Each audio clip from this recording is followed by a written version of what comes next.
요한복음 19장 17절에서 27절. 그들이 예수를 맡음에 예수께서 자기의 십자가를 지시고 해골 히브리 말로 골고다이라 하는 곳에 나아가시니. 오늘은 예수님이 십자가에 달리는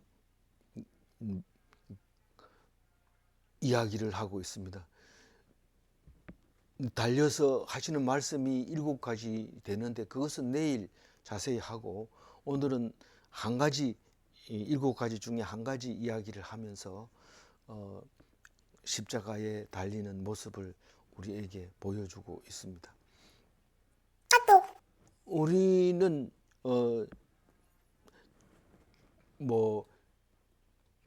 죽음이 임박했을 때 예수님처럼 이렇게 할 얘기를 다 하고 갈 수 있을까? 사실 그게 제일 우리에게 본이 되는 거죠. 어떻게 죽어야 되는지 세상 사람들은 모릅니다. 이 사람은 이런, 저 사람은 저런 모습을 가지고 있지만 우리는 성경에서 보여주니까 죽음을 앞두고 있는 우리들로서는 참 중요한 말씀이다, 그런 생각이 되집니다. 나이가 젊다고 해서 안 그런 게 아니고, 나이가 젊어도 우리 인생은 다 손바닥만 하다고 시편에서 얘기하고 있어요. 우리의 인생은 손바닥만 하다. 근데 성경은 굉장히 오래된 것 같지만 2000년 됐지만 어제처럼 우리가 읽을 수 있는 것을 보면서 우리 인생이 그렇게 길어도 짧아도 그게 그거다, 그렇게 얘기를 할 수 있는 거죠. 어제는 십자가로 십자가에 죽이라고 예수님을 이제 내줬습니다. 집행관들에게 내줬습니다. 그러면서 유대인들은 예수를 죽여야 할 이유가 예수가 신성모독을 했기 때문에 죽여야 되고, 빌라도 입장에서는 신성모독 가지고는 자기들하고 신하고는 관계없으니까 그건 상관없어, 그걸로 죽일 수는 없지만 유대인의 왕이다 이렇게 얘기하면 죽여야 됩니다. 근데 다른 사람이 아무리 유대인의 왕이라고 얘기를 하더라도 본인이 아니라 그러면 되는데 본인이 맞다 그래요. 유대인, 네가 말했다, 내가 왕이다, 그런 얘기를 했기 때문에 빌라도는 어쩔 수 없이 죽일 수밖에 없습니다. 왕은 하나밖에 없는데 지가 왕이라고 하니까 죽이는 것을 결정합니다. 그런데 우리 입장에서 보면 우리의 대속물로 죽으신 거죠. 그리고 겉으로 보면 예수님은 유월절 어린 양으로 죽으신 겁니다. 그러니까 그 죽는 것 하나에 그런 많은 의미가 있느냐? 그런 많은 의미가 있는데 말할 수 없는 말이 있죠. 의미가 있지만 우리는 어제 이렇게까지 묵상을 해버린 겁니다. 다른 성경, 다른 복음서를 또 읽을 때 또 생각이 나면 다행이고요. 실제로 생각납니다. 이거 말고 다른 말이 생각이 납니다. 그래서 우리는 완벽한 성경 공부가 아니라 묵상이죠. 그렇게 해서 말씀 하나하나를 묵상하고 있습니다. 17절에 보면 그들이 예수를 맡음에, 이럴 때 그들이라고 하는 것은 로마 군병들, 형 집행관들입니다. 사실은 유대인들에게 그들에게 내주다, 16절에 그들에게 내줬다고 얘기하지만 그들은 유대인들에게 내준 것처럼 요한은 썼지만 실제로는 유대인들이 실제로 사람을 죽이는 권한이 없기 때문에 로마 군병들이 죽이는 것을 볼 수 있습니다. 그 형 집행관들이죠. 십자가에 달려 죽이는. 그런데 유대인들과 대제사장들과 하속들이 없을 수가 없습니다. 따라갑니다. 그 집행할 때. 사실은 로마법에 위배됐었다면은 유대인들이 갈 필요가 없죠. 그런데 유대인들이 죽여달라고 했기 때문에 그렇게 이제 따라가는 겁니다.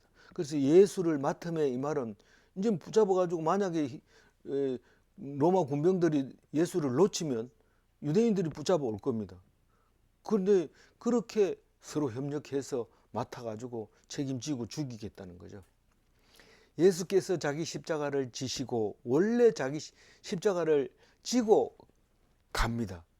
어디서부터 졌는지 그건 알 수 없지만 군병들이 준비되어 놓은 십자가를 짊어지고 그 언덕으로 올라가야 돼요. 언덕으로 올라가 높은 곳에 못을 구덩이를 파고 눕혀놓고 십자가에다 못을 박고 그리고 끈을 잡아당겨서 그 십자가를 바로 세워서 죽을 때까지 해가 질 때까지 놔두는 거죠. 안 죽으면 다리를 꺾어서라도 죽여가지고 그래서 죽을 때까지 놔두는데 예수님 같은 경우에는 내일 6월절이기 때문에 사람들이 내려달라고 그런 거죠. 우리 유대인들은 내려달라고. 내일은 안식일이고 6월절이고 그러니까 내려달라고 해서 결국은 장사를 치른 하루 만에 일을 다 끝냅니다. 하루 만에. 매달고 죽고 장사 지내고 금요일 날 다 합니다. 그래서 그 서양 사람들은 13일 날 금요일을 굉장히 싫어하는데 이렇게 하다 보면 어떻게 13일 금요일 참 많이 걸려요. 그런데 상관없습니다. 그거는 뭐 그런 뜻으로 한 게 아니고 그 사람들은 나름대로 생각해낸 거죠. 해골이라는 곳에 올라가는데 그 히브리 말로 골고다 언덕 이런 거 잘 들어봤잖아요. 그리고 영어로는 갈보리라고 해요. 갈보리 언덕. 왜 영어와 히브리가 다르나 모르겠어요. 그 사람들은 우리가 볼 때는 우리가 영어를 참 못해가지고 쩔쩔매지만 사실 이 영어권에 있는 사람들하고 대화를 해보면요. 우리는 그 사람들 만나가지고 대화가 안 되면 죄송합니다. 우리가 영어를 잘 못해서 이러면 그 사람들이 오히려 몸둘 바를 몰라 합니다. 나는 막 한국말 하나도 모르는데요. 무슨 그런 말씀하십니까? 이렇게 얘기를 하면서 굉장히 불편해하는 것을 볼 수 있습니다. 실제로 영어 하는 사람도 우리말 철수 이거 발음 못합니다. 철수. 그래가지고 영어 이름 만들어라 이래요. 그럼 할 수 없이 우리가 영어 이름 만들어가지고 부르게 되는데 그래서 그 소리를 들은 후에 우리가 준아 이름 부를 때 준아 이게 영어로도 잘 되겠다. 실제로 준하는 미국인, 캐나다, 미국 이렇게 간 데 가가지고는 사람들이 다 이름 잘 부릅니다. 준하 이렇게 부르는데 다른 사람은 뭐 신영이 중함은 중국 가가지고도 못 부릅니다. 중함 함원으로 써놓으면 팅통생 이렇게 부릅니다. 전중함 이렇게 써가지고 팅통생 이러는데 왜 그게 팅통생 소리 나는지 모르겠어요. 홍영에는 홍롱아이 이렇게 발음하고요. 어쨌든 이 사람들이 발음을 못해서 갈보리라는 말을 쓰는데 그래서 우리 기독교가 미국에서 들어오다 보니까 갈보리 언덕이라는 말을 찬송가에도 많이 들어가고 그렇게 돼 있는데 성경에는 갈보리라는 말이 없어요. 그러나 찬송가에는 있는데 그거는 영어에서 오다 보니까 그렇게 된 거고 이 골고다라는 것은 해골이란 다시 말해서 두개골 그거를 한때 해골이라는 언덕이 있습니다. 그 가면 그 사진을 우리가 가서 본 건 없지만 보면은 거기 그 바위가 막 파여 들어가고 이래서 멀리서 보면 해골처럼 보이는 그거를 해골 골짜기 해골 언덕이라고 이렇게 표현해 놓은 데가 있습니다. 그곳으로 나아가시니 이랬는데 골고다로 나아가시니 이 말은 고난의 길을 말하고 있어요. 여기서는 지금 간단하게 그냥 슬쩍 넘어가지만 실제로 공간복음에는 이 길을 자세하게 묘사한 것이 많이 있습니다. 그래서 지금 거기 예루살렘에 가면 비아 돌로로사 이렇게 라틴어로 고난의 길 이렇게 해놨습니다. 근데 이 십자가의 길 이래가지고 14군데를 표식을 해놨습니다. 사형 선고를 받은 곳에서 예수님이 십자가를 지신 곳, 예수께서 처음 쓰러지신 곳, 또 구레네 시몬이 예수님 대신하여 십자가를 진 곳, 예수께서 두 번째 넘어진 곳, 예수께서 십자가에 못 박히신 곳, 그래서 14번째 가면 예수님의 무덤 이렇게 해가지고 있는데, 이거를 이 그대로 다 볼 수는 없어요. 근데 지금 거의 대부분 그 천주교 성지에 가면 이 14곳까지는 안 만들어도 10곳, 9곳 이렇게 만들어 놓은 데가 있어요. 왜 그렇게 만들어 놨나 하면 그림으로 그려 놓죠. 잘 만드는 데는 이제 뭐 조형물도 만들어 놓지만 대부분 그림으로 그려 놓고 그 앞에 이제 이 성경 구절을 적어 놓습니다. 그럼 거기서 기도를 합니다. 사형 선고를 받으실 때 예수님의 인품을 우리가 배우자, 뭐 이런 의미로 구절구절이 써서 이렇게 해놨는데, 천주교 성지에는 거의 대부분 있습니다. 여기 이 수녀원이라든가 이런 데 가면 다 기도할 수 있도록 그렇게 가면서 돼 있습니다.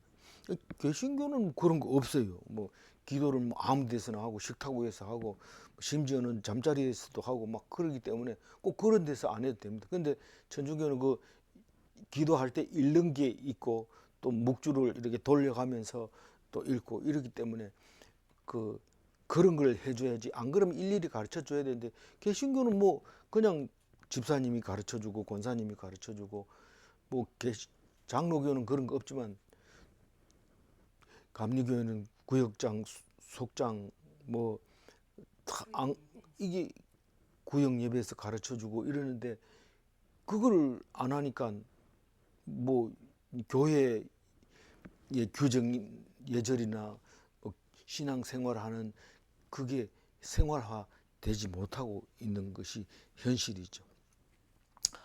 어쨌거나 17절은 그렇게 예수님이 십자가를 지고 고난의 길을 나섰습니다. 나서서 이제 십자가 골고다 언덕으로 올라갔습니다. 18절 읽어볼게요. 그들이 거기서 예수를 십자가에 못 박을세. 다른 두 사람도 그와 함께 좌우편에 못 박으니 예수는 가운데에 있더라. 그 우리는 뭐 다른 요한복음은 특히 그 양 옆에 있는 그 강도에 대해서 별로 신경을 안 씁니다. 근데 예수님이 가운데 박히고 양쪽에 그 강도들이 박혔는데, 그게 무슨 의미가 있습니까? 이런데 이게 확실하게 분명하게 의미가 있습니다.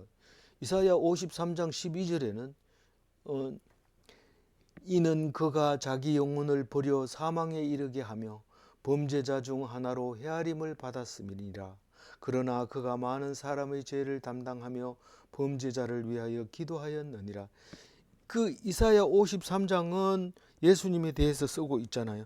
이 예수님이 지금 범죄자 중 하나로 헤아림을 받았다. 십자가 세 개 섰다. 이 말은 범죄자들이 세 사람이 섰다. 그래서 범죄자의 하나로 십자가에 못 박혔다 하는 의미를 보여주고 있는 겁니다. 꼭 그렇느냐 이러면 그거는 개인적인 신앙이기 때문에 그럴 수도 있고 안 그럴 수도 있지만, 우리는 생각할 수 있는 거죠, 충분히. 그래서 은혜가 깊은 사람은 더 많은 성경 구절을 생각하게 하고, 그렇지 않은 사람은 그냥 넘어갈 수도 있는 그런 말씀인 거죠. 그래서 좌우편에 한 사람씩 있는데, 여기서는 없습니다. 내일 이제 나오지만, 한 사람은 오늘 저녁 나와 함께 낙원에 있으리라. 그러니까 오른편에 있는 사람인 것 같아요. 그런데 오른편이라는 말을 안 썼지만 사람들이 다 오른편에 있는 강도가 예수님과 함께 낙원에 들어갔다, 그래 생각을 하고 있습니다. 물론 그 단어를 가지고도 이제 여러 가지로 생각해 볼 수 있습니다. 이 낙원에 갔다는 말을 원어에는 파라다이스, 그러니까 그 헬라어로는 파라다이스라고 기록을 하고 있었는데, 그 파라다이스라는 게 어느 나라 말이냐면 페르시아 말이라고 그래요. 그 페르시아 말은 지금 이란 말이거든요. 이란 말인데, 그 파라다이스 그가 낙원, 그러니까 그 에덴 동산을 파라다이스라고 표현하는 거죠. 그러니까 그 유브라테스 강하고 티그리스 강 있는 그쪽 어디엔가 있다고 말하는 그 파라다이스를 낙원이라고 했는데, 오늘 18절에 낙원이라는 말이 없으니까 내일 가면 이제 한번 묵상을 다시 한번 하게 될 겁니다. 그러나 잊어버리고 또 넘어갈 수 있고 꼭 다 할 수 있는 건 아니니까요. 생각났을 때 말씀드리는 거죠. 그래서 세 사람이 있었다 하는 것을 기억을 하고요. 그 다음에 19절 한번 읽어볼까요? 빌라도가 패를 써서 십자가 위에 붙이니 나사렛 예수 유대인의 왕이라 기록되었더라. 그 어떤 그 뭐 다른 사람들은 강도, 전과 삼범 이래 가지고 딱 쳐놓지만은 예수님의 제패, 제명, 그건 로마 사람들이 붙이죠. 그거 안 붙이면 로마 사람들이 황제가 지나가다 저 사람은 왜 죽었어 이러면 그거를 써놨으면 안 물어보죠. 근데 써놨는데 나사렛 예수 유대인의 왕 이렇게 기록을 했다 그래요. 근데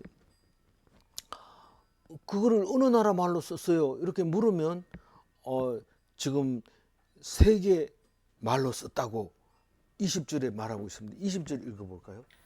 예수께서 못 박히신 곳이 성에서 가까운 거로 많은 유대인이 그 패를 읽는데 히브리와 로마와 헬라 말로 기록되었더라.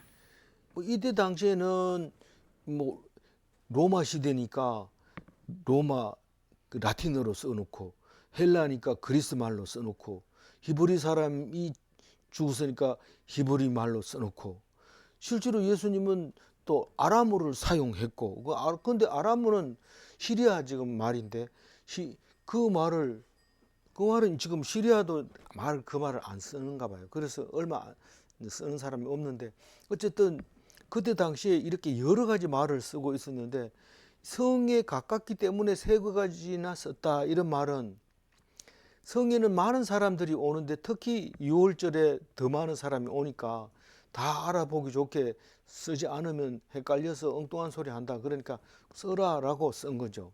나사렛 예수 유대인의 왕, 원래는 나사렛 예수 이렇게만 써도 되는데 이 빌라도는 다른 소리를 듣지 않고 싶은 거예요. 다른 사람이 이 사람을 왜 죽였냐고 빌라도한테 와서 따질 수도 있으니까, 나는 유대인이 왕이라고 스스로 자기가 주장하기 때문에 내가 황제 앞에서 그걸 그냥 놔둘 수 없어서 죽였다, 이제 그런 뜻으로 쓴 거죠. 그 유대인의 왕이라고 히브리 말로 쓴 것을 우리 말로 읽으면 바실리우스 호 아우다이오스 이렇게 써놨어요. 우리말로 번역을 하면, 읽으면 그렇다는 거예요. 바실리우스 호 아우다이오스. 호 아우다이오스는 말을 그렇게 읽어서 그렇지 유대인의 이 말입니다. 호는 의고 아우다이오스는 유대인 이렇게 말하는 거예요. 바실리우스는 왕이라는 뜻이죠. 그래서 유대인의 왕이라고 기록을 해놨습니다. 그리고 로마 말로 그리스 말로 이렇게 죄패를 그렇게 기록을 해놓은 것을 볼 수 있는데, 많은 순례객이 누구든지 봐서 저 사람은 유대인의 왕으로 죽었다, 그래 생각을 하고 있는 거죠. 그런데 그럼 어떻게 될까요? 유대인들은 사람들이 그걸 보자마자 와가지고 야, 왕을 왜 죽였냐, 유대인들 너희들 뭘 그렇게 잘못해서 왕을 죽였냐, 또 뭐 일으키려고 했냐, 뭐 이렇게 하는 거죠. 그러면 유대 지도자들이 뭐라고 대답하겠어요? 그거 그 사람 정신이 좀 이상해서 그래. 그렇게 얘기를 하고 싶은 거죠. 그러나 이 사람들은 죽일 수 있는 길은 그거밖에 없었는데 그것 때문에 지금 유대 지도자들이 곤란을 겪고 있는 모습을 볼 수 있습니다. 어떻게 알아요? 21절 읽어봅니다. 유대인의 대제사장들이 빌라도에게 이르되 유대인의 왕이라 쓰지 말고 자칭 유대인의 왕이라 쓰라 하니. 그러니까 유대인의 왕이라고 쓰지 말았으면 좋겠는데 이거 안 쓰면 빌라도는 내가 왜 죽이냐, 그러면 뭐 때문에 내가 죽여야 되냐, 너희들 얘기해봐라. 그러니까 말을 못하니까 그러면 자칭 유대인의 왕이라고 써라. 지가 다니면서 자꾸 왕이라고 그래서 그런 거지. 우리가 왕으로 모신 적도 없다. 그러니까 자칭 유대인 왕이라고 써야 옳은 거 아니냐. 그런데 그 빌라도는 뭐라고 대답합니까? 22절 읽어볼까요? 빌라도가 대답하되 내가 쓸 것을 썼다 하니라. 그러니까 유대인은 인정할 수 없다. 뭐 지금도 인정 안 하죠. 지금 2000년 지난 뒤에도 지금도 유대교인들한테 가서 예수님을 안 믿나, 기다리는 메시아가 왔는데 안 믿냐. 우리는 아직도 메시아가 안 왔다. 예수는 뭐냐? 예수는 그냥 자칭 하나님의 아들이라고 그러고 자칭 유대인의 왕이라고 그러고 그렇게 하니까 우리는 인정할 수 없다. 그렇게 얘기를 한 거죠. 근데 성도, 다시 말해서 진리에 속한 자는 하나님의 아들인 것도 알고 유대인의 왕인 것도 압니다. 근데 똑같은 말을 자칭을 썼든지 안 썼든지 상관없습니다. 자칭이라고 쓴다고 해서 달라지고 남이 인정한다고 해서 달라지고 유대인이 세상에서 최고 하나님 다음으로 높은 사람입니까? 그거 아니잖아요. 그러니까 자기들이 인정한다고 되는 거고 안 한다고 안 되는 게 아니고 그러잖아요. 그러니까 성도들은 진리에 속한 사람들은 그 말이 하나님의 아들이고 유대인의 왕이라는 것을 압니다. 사도 바울도 예수님이 사도로 지정을 안 해도 자칭 사도잖아요. 내가 스스로 사도가 되는데 절대 자칭 사도라는 말을 안 쓰죠. 왜냐하면 예수님이 인정했다는 거예요. 예수님이. 그래서 사도 바울은 항상 사도 바울이라고 그러죠. 사도 역할을 한 적이 한 번도 없고 예수님 죽은 뒤에 부활하신 예수님을 만났다고 하는, 자기만 알죠. 자기만 예수님이 아버지의 아들이라는 것을 예수님만 알듯이 바울도 예수님이 사도가 됐다는 것도 바울만 압니다. 그래서 사람들이 자칭 사도라고 합니다. 그러나 바울만큼 하나님의 사도로서, 예수님의 사도로서 산 사람은 없습니다. 지금까지는. 앞으로는 모르겠어요. 사도 바울보다 더한 사람이 있을는지 모르지만 그 사도 바울은 진리에 속한 사람들이 볼 때는 그게 사도고 예수의 음성을 듣는 자들이 볼 때는 사도였다는 사실을 알게 됩니다. 그래서 빌라도한테 얘기하니까 그거 좀 고쳐 쓰면 안 되겠냐? 자칭이라고 앞에 두 자만 적으면 안 되겠나? 안 된다는 거예요. 너희가 왕이라고 해서 내가 선고했다. 그런데 그거를 어떻게 자칭이라, 너희들 입으로 유대인의 왕이라 그래가지고 내가 물으니까 맞다 그래가지고 쓴 건데, 너희들 누가 유대인의 왕이라 하더냐 이러면 당연히 유대인들이 왕이라 하더라. 그렇게 말을 할 수밖에 없다. 본인이 얘기한 거는 그건 로마 법상으로는 말이 안 된다. 자기가 말한다고 해가지고 되는 게 아니다. 그 유대인의 대제사장들이 하는 소리는 아무 힘도 없어요. 여기서는 그렇게 날고 뛰고 펄펄 뛰다가도 이 빌라도 앞에서 이 결정을 내린 제일 마지막에는 결국은 흰소리가 되는 거예요. 울리는 꽹과리가 된 거예요. 이 유대인의 대제사장, 유대인의 종교 지도자들의 그 권위가 아무것도 아니에요. 땅바닥에 떨어진 거예요. 그래서 우리가 볼 때는 빌라도가 유대인들한테 쩔쩔매고 어쩔 수 없어서 막 힘들어하고 이런 것처럼 보이지만 결국은 순종했을 때 유대인의 말도 하나님의 말이라 생각하고 순종하면 빌라도처럼 마지막에 가서 당당하게 딱 얘기해놓고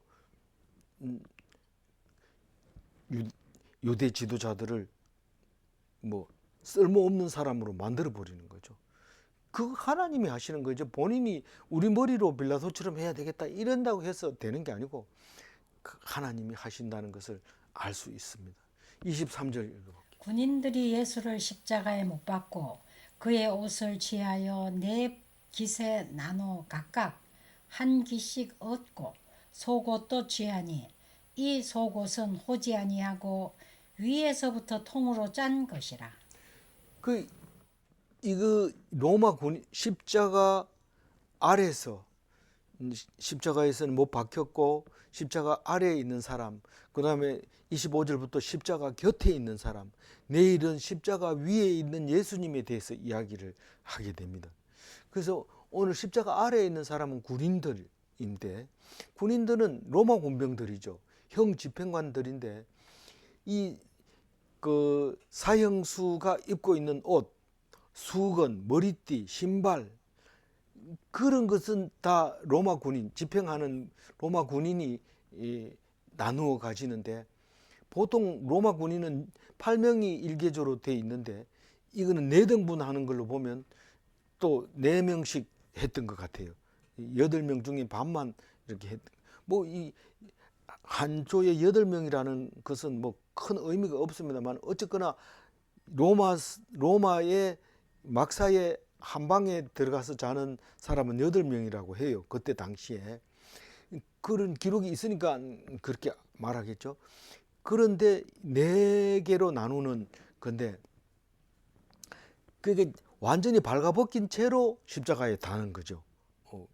그때 당시에는 십자가 달 때. 그런데 속옷은 통으로 짰다. 속옷은 왜 통으로 짰을까? 모릅니다. 모르지만은 우리가 생각할 수 있는 것은 레위기 21장 10절 이야기인데, 대제사장의 옷은 찢으면 안 됩니다. 찢을 수도 없어요. 통으로 이 에봇을 전부, 에봇을 만들 때 위에서 끼우도록 이렇게 돼 있는데 전부 떠가지고 짜가지고 만들었기 때문에 그걸 뜯거나 뭐 이렇게 못합니다. 위에서부터 뒤집어 써가지고 이렇게 그걸 끼우게 돼 있는데, 이거를 호지 않았다, 이렇게 꼬매지 않았다 이 말이죠. 호지 않았다, 통으로 짰다, 이 얘기를 합니다. 그러니까 그거를 뜯어보면 물건을 못 쓰게 되는 거죠. 그러니까 제비뽑기 해서 가위바위보 해서 이긴 사람 가져가는 거죠.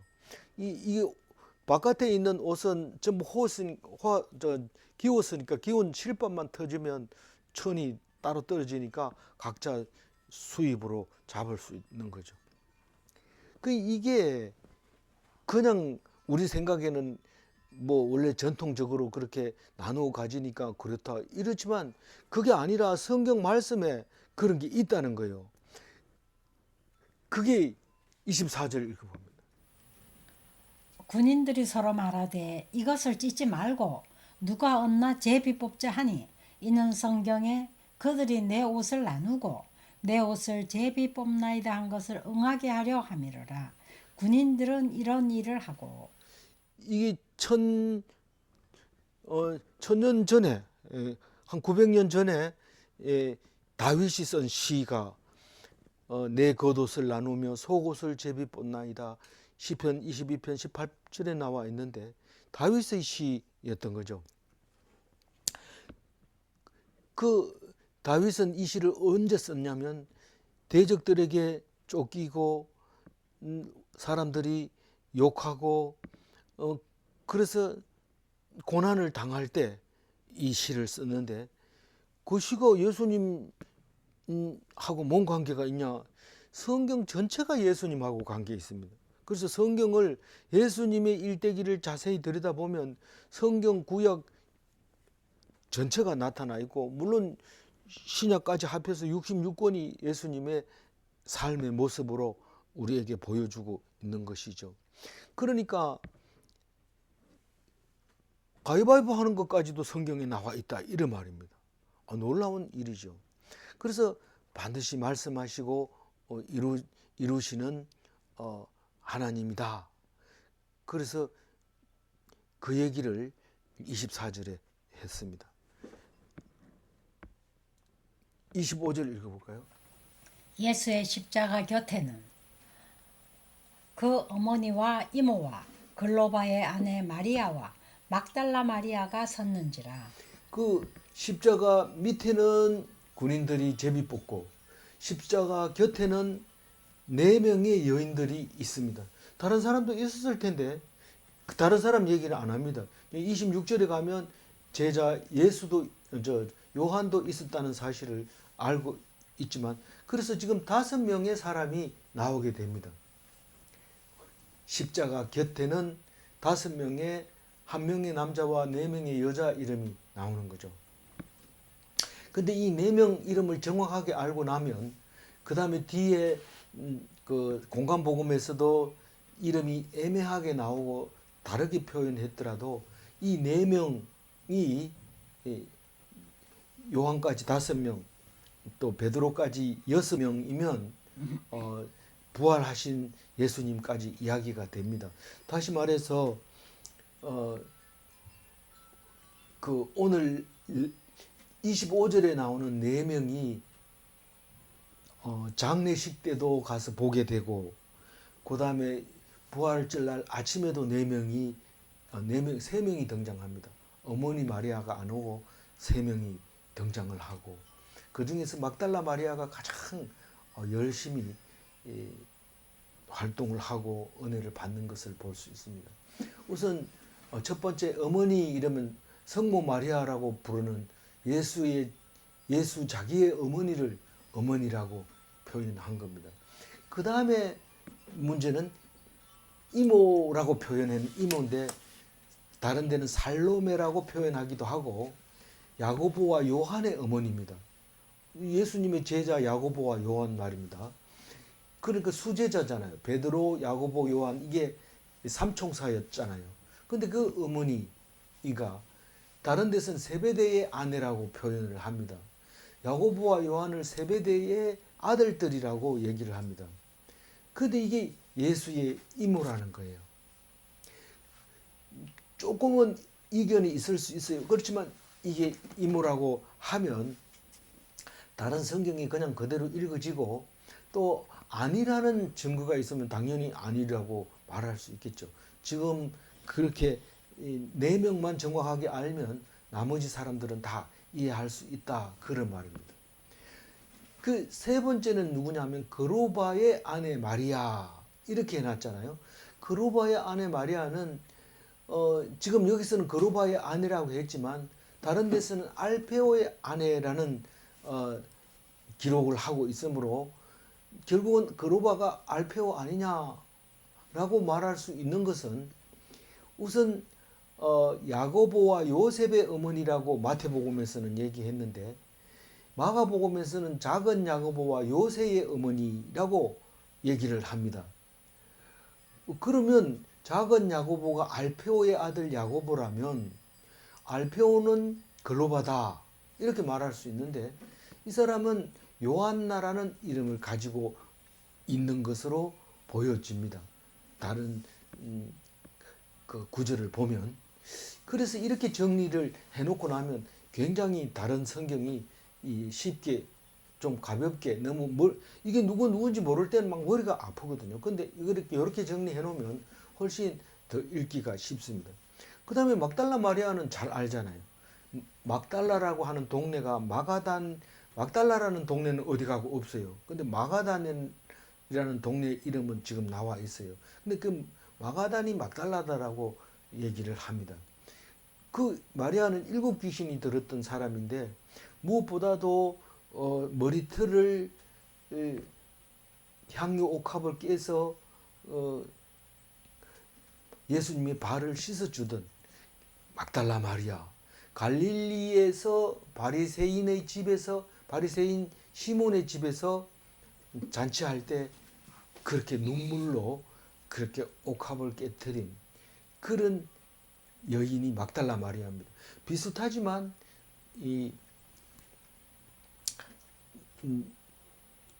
누구의 동생? 마르다의 동생, 나사로의 동생 마리아는 향유를 깰 때 감람산 베다니에서 깬 것이 나오기 때문에 이거하고 이거는 초창기에 한 거고 막달라 마리아는 얼마 안 돼서 예수님이 공생에 얼마 안 돼서 이런 일을 한 거고 마르다의 동생 마리아는 예수님이 돌아가시는 그 주에 향유 옥합을 깨서 장례를 치른 이야기 2가지가 나오게 됩니다. 이 향유 옥합을 깬 것도 2가지밖에 없다. 그것만 기억하시면 훨씬 잘 읽어집니다. 26절 읽어볼까요? 예수께서 자기의 어머니와 사랑하시는 제자가 곁에 서 있는 것을 보시고 자기 어머니께 말씀하시되 여자여 보소서 아들이니이다 하시고 그러니까 이 네 명의 여자 말고 사랑하는 제자가 한 명이 있었습니다. 그 사람 이름이 사도 요한, 이 요한복음을 쓴 사람입니다. 근데 요한을 아들로 소개합니다. 사랑하는 제자를, 수제자를 당신의 아들이라고 얘기를 합니다. 그러니까 아까 이모라 했으니까 이모의 아들이 그 와 있는 거예요. 그렇죠? 예. 그러니까 요한의 야고보와 어머니도 와 있고 요한도 와 있고 요한의 어머니는 예수님의 이모고 그렇게 돼 있는 거예요. 그렇게 하면서 내가 죽을 테니까 너가 어머니 좀 모셔라 이런 뜻인데 엄마한테 먼저 얘기를 합니다. 아들입니다. 내 죽으면 아들 대신에 요한을 아들로 생각하세요. 그런 말을 한 거죠. 27절 읽어볼까요? 또 그 제자에게 이르시되 보라 내 어머니라 하신대 그때부터 그 제자가 자기 집에 모시니라.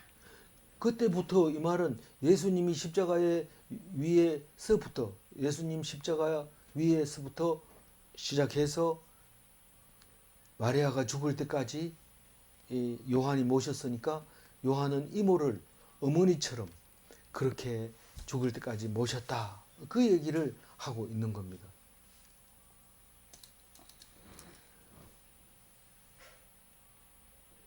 (27절) 하이라이트만 다시 한번 읽어주세요. 그때부터 그 제자가 자기 집에 모시니라. 예수님은 십자가 위에서도 모친을 생각했습니다. 내가 이제 죽으면 부모를 어머니를 모실 사람이 없다. 그래서 요한에게 부탁을 한 것을 볼 수 있습니다. 우리는 자기 죽으면 그만이지 살아있는 사람이 이게다가 이렇게 신경 책임을 다한다는 것을 생각하면 우리는 참 예수님 말씀에 귀 기울여야 돼. 우리를 위해서 죽으러 왔는데 어머니를 위해서 그렇게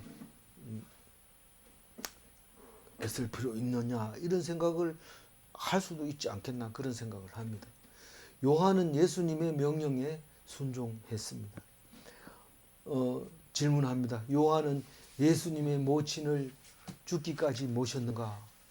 우리는 뭐 성경에 안 나왔다고 모른다 이렇게 얘기하면 안 되고 그랬습니다.